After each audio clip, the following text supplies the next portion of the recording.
মনে হয় 1:45 থেকে খবর পেয়েছে। ঘরটা দেখো কিভাবে ফাঁকা হয়ে গেছে। এই বিছনাটাই ঘুমাতো ওই আগের দিন রাত্রে শনিবারে ঘুমিয়েছিল, আর রোববার এই 12টার দিকে ওর মৃত্যু হয়েছে।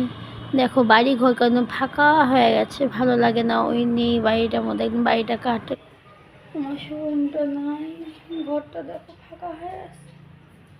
একজন বললো সে বলে আয়না দেওয়া যায় না, তার জন্য আয়না আছে, কারণ আমার ঘরে এই যে সেট আপটাই এরকম, আয়নার মধ্যে কাপড় লাগিয়ে দিয়েছে। আর কি সকালবেলা কোনো টাইম হলো আয়নায় মুখ দেখানো যায় না, আমি কবে থেকে দিই না, তাও 2 দিন কষ্ট করে দিয়েছি।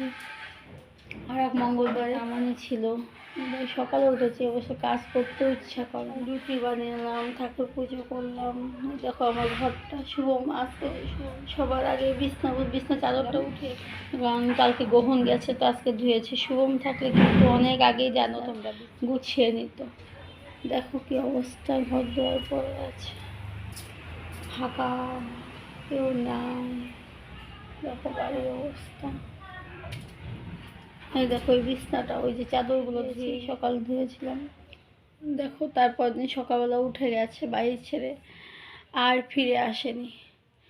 কে দিয়েছে জানি না, কিন্তু ও তো অপমৃত্যু মরবেই না, আর মানে জলে সুইসাইড করবে না আর কি, সরি সুইসাইড করবে না। এই দেখো এই ল্যাপটপগুলি ওই বেঁধে থুয়ে গিয়েছে।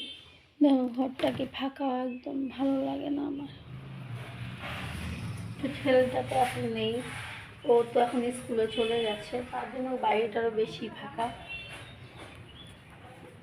কিবা ক্যামেরা লেগে গেছিল, ছেলেটা কখনো সুইসাইড করবে না, সেরকম একটা ওরকম ছেলে না ও সুইসাইড করবে। আমি জানি না কি করেছে ও। সকালবেলা ঠিক 9টা নাগাদ বাড়ির থেকে বের হয়ে গিয়েছিল, তারপর অনেকক্ষণ ছিল, যেমন ধরো 12টা 12:30 অবধি, তো ওই বাড়িতে আর ফিরে আসেনি। জানি না, আগে বলতো মা আমি একটু ঘুরে আসি, কারণ মেট্রিক দেওয়ার পরে তো ঘরে একা একা বসেছিল, কোথাও যায়নি, তো তার জন্য মাঝে মাঝে ঘুরতে যেত। আর একটু টেনশন ছিল মেট্রিক পরীক্ষা নিয়ে, ওর পরীক্ষাটা নিয়ে, ওর পরীক্ষা দেওয়ার পরেও টেনশনে ছিল যে কি হবে না হবে। তা আমি বলেছি যা হবে, তো ওটা নিয়ে টেনশন করতো, আর একটু ভালো লাগতো না, কারণ এত বড় বাড়িতে তো একা একা কারোরই ভালো লাগে না। আর এই টাইমে আমাকে ও ফাঁকা করে চলে গেছে। জানি না, আমি আর সব কিছু তোমাদেরকে বলছি, আমার খেতে ইচ্ছে করে না কিছু না, ঘরটা ফাঁকা ফাঁকা লাগে বারবার। ঘর দিয়ে বাড়ির থেকে বের হতো না, ঘরের মধ্যে সমস্ত কাজও করতো, আমার হাতে হাতে কাজ করতো।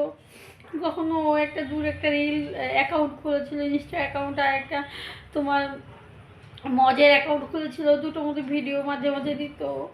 তো আমি জানি না আমার ছেলের সাথে কি হয়েছে, ভগবান ইনসাফ করবেও কি না করবে। তোমরা সবাই মিলে ভগবান ইনসাফ প্রে করবা, আমার ছেলেটা যেন ইনসাফ হয়।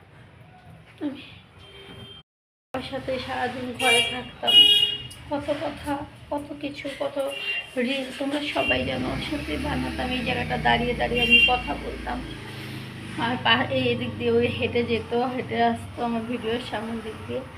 এখন অবধি খাইনি, সবাইকে খাওয়া দিয়েছি। আমার শরীরটা ভালো লাগছে না, ভালো লাগে না মনটা, কারণ একা একা ঘরে থাকি, যেহেতু সবসময় আমার সাথে থাকতো, তো ভীষণই মিস করি।